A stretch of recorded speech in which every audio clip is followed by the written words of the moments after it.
Hey everybody, my name is Kamal. I'm the CEO and co-founder of OfficeLogix. Me and my business partner have almost 15 years of combined expertise and experience in the high-end office chair market, specifically refurbishing and reselling second-hand and new office chairs. So everyone is talking about the Vantum gaming chair by Herman Miller. We really wanted to get in and also give our opinion on it and give you all the pointers and advice of what makes it a great chair, what makes it a chair that you might want to avoid, and then also putting things in perspective, comparing it with a standard gaming chair that we sell here at OfficeLogix, or another setup that we can compare to from Herman Miller, which is the Mirra 2 with the headrest and rollerblade wheels. So it's similar to something that other gamers may or may not use, and then be able to make an informed decision. Without further ado, we're not gonna go through the unboxing. Enough of the guys out there have done that. We're gonna get straight to the important part, which is looking at the chair and evaluating it. First thing that we notice from the Herman Miller Vantum chair is it goes along with some of the philosophies that Herman Miller embodies, which is there are no straight lines. Whenever they design their chairs, the human body doesn't have any straight lines, so therefore this chair should not have any straight lines according to them. And the biggest and most important thing is the back. You see here that slight S-shaped curve that will mimic the human spine, and here it has that as well. And when sitting on it, it actually feels pretty good because of that. The next thing you'll see that there's a cushion seat to contrast the mesh back, and that's similar to some of the lower end chairs that Herman Miller has, in that they have these solely cushioned chairs, such as the Veris by Herman Miller. The M-Body has a cushioned chair seat, but unlike the other cushions that you'll see out there, it's simply a foam layer on top of coil systems. So don't confuse this type of a cushion with the cushion that the M-Body has. This is exactly the same type of cushion that Veris chair has, rather. So let's get to it. I'm gonna sit on it and I'm gonna start going through the functions one by one and giving you my first perceptions. Sitting on the chair, first things first, the arm pads and the arms.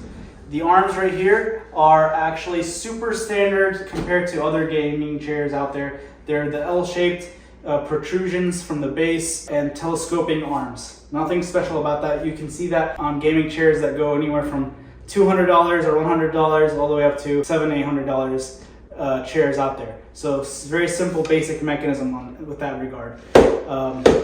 Telescoping mechanism. They do start getting a little bit more sophisticated when you get to the arm pads. It's contoured. They have the sloping edge on the sides, which is pretty comfortable, and the shape of it is pretty nice. And there's enough surface area for my elbows to sit on. And they have 4D arms, vertically, horizontally, and unfortunately they don't have any pivoting features. I tried it, there wasn't anything there. So only 4D arms without the pivoting function, which is kind of a disappointment, especially at the price point. I was just hoping that that would be there. Next thing I'm going to talk about is I feel comfortable in the back, and I want to start bringing some attention to some of the specific elements of the back before moving on to the rest of it. So the back, as we discussed, is mesh, and it has the S-shaped, which is very contoured and nice. Then you have here a lumbar support that can be adjusted in and out, but can't be adjusted height-wise, unlike some of the other Herman Miller chairs. You can't adjust the height of the lumbar. To balance that, they do have, though, a support on the top, which is kind of unique. I haven't seen this on some of the other chairs. There's a support on the back of the upper mid-shoulders area. So when sitting, you can see that it actually rocks with the movement of your back through the mesh. And I'll show you here that in a second. So when I lean back and I kind of squirm in the chair through the mesh, you will notice there is a rocking back and forth mechanism, and it's really nice in that regard. I do, though, worry about the durability of these to some extent. They seem a little flimsy at the joints, specifically where they attach and they move. with the thin plastic and the joints. So time will only tell if it's going to be durable or not from that perspective, but it's comfortable. We can say that. I like the fact that the control for the lumbar is also a rubberized edge. It makes it feel a little bit more expensive, more value, and with time it's going to probably be a little bit more durable as opposed to simply plastic, abrasive plastic rubbing on your hands. So that's nice. Here you can see the Herman Miller tag and logo that they've been throwing on some of their other gaming chairs, such as the Embody Logitech version. There's absolutely no utility for this. It's just a fashion accessory. Next thing I want to talk about is the headrest, so let me sit back in it. Seeing the headrest, I like it. It was a surprise because Herman Miller doesn't believe in headrests, according to all the messages and information that they've been putting out since people have been demanding a headrest for all of their popular chairs. Herman Miller, Aeron, the Herman Miller Embody, the Mirra 2. Whenever anyone communicated with them regarding that, we did an investigative report, by the way. Check out our other YouTube video on it. And you'll see how Herman Miller has taken a very strong stance against them being a provider of headrests. But yet, we got surprised with this gaming chair having a headrest. Maybe they had a change of heart. It's interesting. Maybe they're just kind of following the consumer pressure at this point. But those chairs don't have a headrest. This one is the only one. That being said, I would like to try to adjust the headrest. And the first thing I would like to do is the height.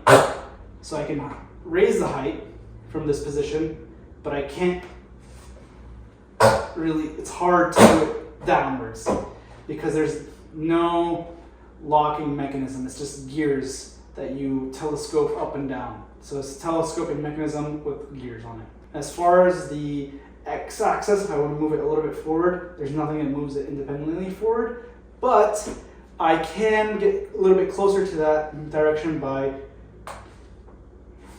curving it up and down. Curve it up and down. Again, it's very difficult to do while you're sitting. It's easier when you're standing up.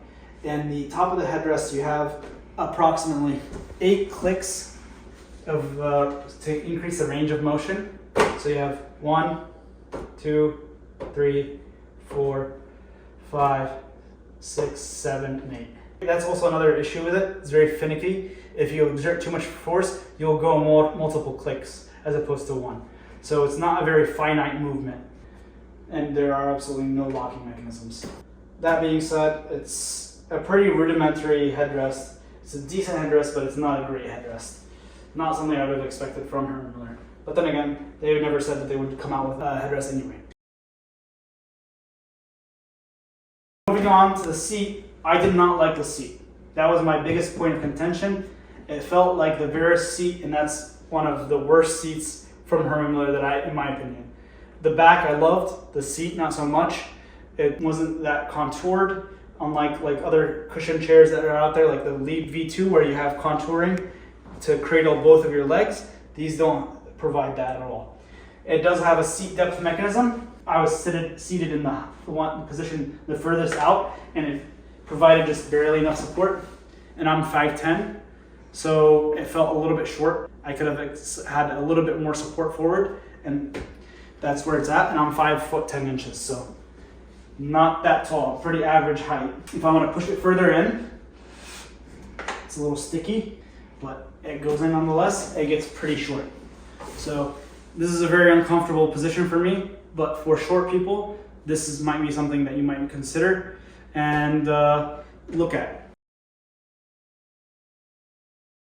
So what I like about this chair, the tension control actually has locks on it. So it clicks. It's not just a turn mechanism that tightens. And it's very responsive. So what I love about this is that at a click, I'm feeling an instant tension increase. Another click, more tension. Another click, more tension. Now we counted these out. I don't want to bore you with all these clicks, but we counted them and they were about 6 clicks. 6 clicks, so 6 positions of increased or decreased tension for the back. And for me, at the highest tension, this is what I got. and it supported me sufficiently. But then again, I am an average weight for most people. I'm 200 pounds at my height. So there are people that are going to be at 250 or 300. This might not be enough tension for you guys. And so if that's the case, you might have to consider a whole different chair. Moving on to the tilt locks. The tilt locks, there are 5 phases of locks for the back. All the way is 90 degrees. One click further after that is 100. One click after that is 110. Another click is 120. And another click after that is 130. And 140. That's me leaning as far back as possible with that clicks that it provides me.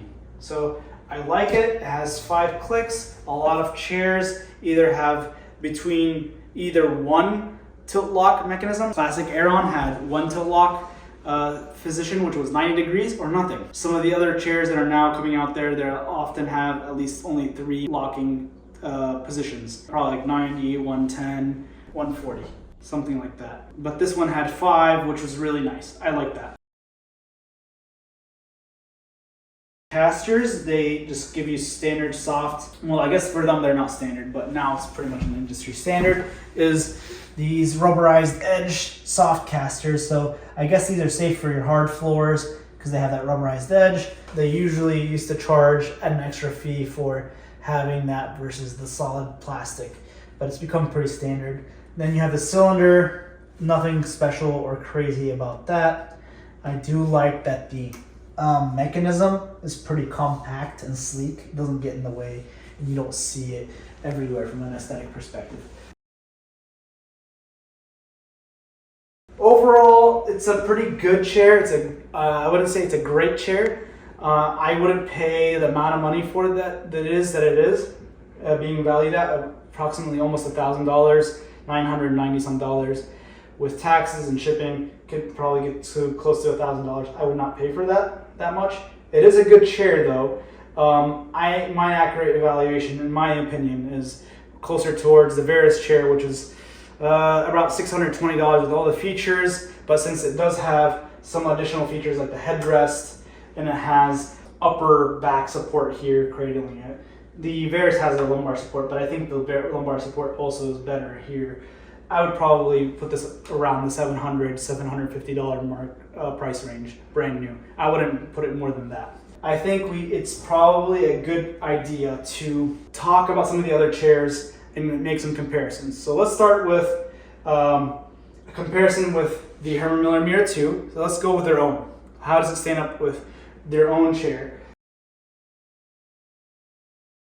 This is a Herman Miller Mirra 2 that's been refurbished by us, by OfficeLogix, and we put our own headrest on it by OfficeLogix. We are the one and only headrest provider for the Mirra 2 at the time, and we're the first ones. So you have the headrest here, and you have the range of the back and the features. So let's go through this. Here we have an adjustable seat depth through the flex mechanism. So all the way down and then all the way up with the flex mechanism. I like the flex front, to be honest. It feels nice, it feels comfortable. I don't feel like I'm slipping down. So I like that. The arms are also extremely more versatile. You have not only the horizontal adjustments and the vertical adjustments in the 4D, but you also have pivoting functions. So that for me is a huge plus. The arms are also a lot nicer in terms of the way they're adjusted. They're on a nice rail, so you can kind of adjust it to where you'd like on the rail based off the clicks that you hear. A different and more sophisticated mechanism than just the basic gaming chair telescope arms, right? They feel like they're more adjustable right at my fingertips with the flip levers being right here, the flip locks. I have, in addition to the tension control here, which is pretty responsive. It doesn't click like the Vantum, but this is the first chair that I've seen that actually clicks with the tension control in terms of the Vantum. So it has a nice tension control feature. And then you have the tilt lock on the back here. You have multiple different angles. Here's 90 degrees. 110, 140. So 3 different angles that you can click for the Mirra 2 versus the 5 on the Vantum. That's nice, but in terms of the depth of the back, we compared them how far back they go as well for those guys that really want to recline. And when you compare them to both of them together, if I push this one back, the Mirra 2 and the Vantum are at the same depth. This is the lumbar support on the Mirra 2.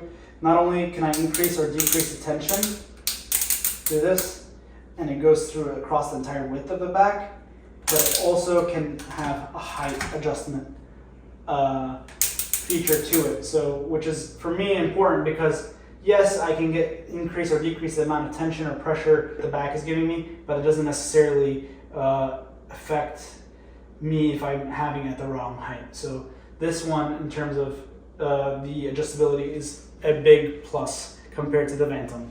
The headrest, huge range of motion compared to the Vantum headrest. We don't have a telescoping height, but the height can be controlled through the initial joint here at the back where it attaches, and then also you have the rail at the top. So pushing it all the way to the bottom, you get the headrest pretty close to the top of the seat back. If I want to go even further down, which I doubt many people will, but if you want to, you have that option. You can angle it downwards from the original point of adjustment, and then you can adjust the angle here accordingly. And you have a forward position for the headrest at a low perspective. And then you have at the highest points also a good range of motion as well. So the 2 points of range adjustments allows a huge range of motion that not only the Vantum can't provide, but any of the other competitors can't provide as well, with those 2 combined along with the vertical rail. And then furthermore, we have our patent pending feature, which is the built-in hook for your purse, your jacket, your headphones, or anything that you want to hang off to the back of the chair. So in my opinion, I would take a Mirra 2 with our headrest and our rollerblade wheels over the Vantum. But again, I'm not saying it's a bad chair. It's just not at the price point and value that I perceive would be good for most customers. So how does it compare to the standard gaming chairs that are out there? So if we are going to move into the frame, this gaming chair, which is the Bumblebee gaming chair by OfficeLogix. This gaming chair here actually will probably compete with the Vantum on a lot of points. So how? First, I want to talk about, do you need a headrest? Maybe you don't. With this, you have the same height. Our chair is pretty convenient with that, in that my head hits the top of the chair and is pretty comfortable. The height adjustable arms are also standard buttons on the side. They're grooved for your fingers, so you can take them up and down. Pretty standard, nothing special or crazy about that. They do have adjustability in terms of the pivoting, but they don't have vertical or horizontal adjustments. I like the pivoting, it's nice. It gives me some decent range of motion. It's rather comfortable foam, not too hard, not too soft. Could they be bigger in width? I think so, yeah, but they're pretty good for what the value is they provide. The 2 other main features that I like about this chair compared to most gaming chairs, the mesh back. I love mesh backs because I overheat. And then it has an adjustable lumbar here. Fortunately, you can lower it and raise it, probably by a range of 2 to 3 inches. And you can, it has a rocking mechanism to angle it. So you can angle it at the position you want, and hypothetically, while you're sitting on it, it will rock back and forth with the movement of your back. The next thing that I like about our chair is that it has an extremely huge seat depth. So the seat depth here goes about almost 21 inches from the back of the seat to the front of it. It's about 21 inches. If I want to compare just the seat pad, by the way, the seat pad is about right before it starts to dip down 17 inches. So there's an extra 3 inches of actual material. If I want to compare it from the back of the seat, the chair back to the front of the chair seat, you get about another inch. So almost 18 inches from the back of the chair back from the Vantum to the front of the lip. The front to the back, you're looking at almost 19 inches. And this is with the flex front curved upwards, it's 19 inches. Curved downwards, you probably lose about an inch. So you're looking at 17 and a half inches. So an inch and a half lost when you curve it downwards. So of the three, our Bumblebee gaming chair has the biggest seat depth. Does it have multiple angles for tilt lock? No, it does not. And it's understandably fine. If I remove the tilt lock, what I also like about it is it has extremely wide range of motion for it to lean back. I'm almost 160 degrees back. I'm almost lying down. So if I want to kick back and watch a movie, put my legs up or put one leg up, which a lot of people do like this, I'm super comfortable because of the depth of the seat along with the height of the back and the range of motion for the actual back. Whereas the Herman Miller, whether it's the Mirra 2 or the Vantum, you're going maximum 140 degrees. So that extra 20 degrees really puts you in a comfort mode, especially if you're like watching a movie or something like that. So that's all we have for these chairs. I hope it's good for you guys. Our chair, if you're wondering, is being sold for about $300. If you're wondering about the headrest, we're now just about finishing with the pre-order phase for the Mirra 2 and are delivering our first batch in a few weeks. So those are available on our website if you want to go down that route and combine it with a refurbished Mirra 2 if we have that in stock. Thank you for watching. This is our honest opinion on the Vantum. And we hope you guys like it, and if you have any comments or want any other chairs for us to review, please put it in the comments below.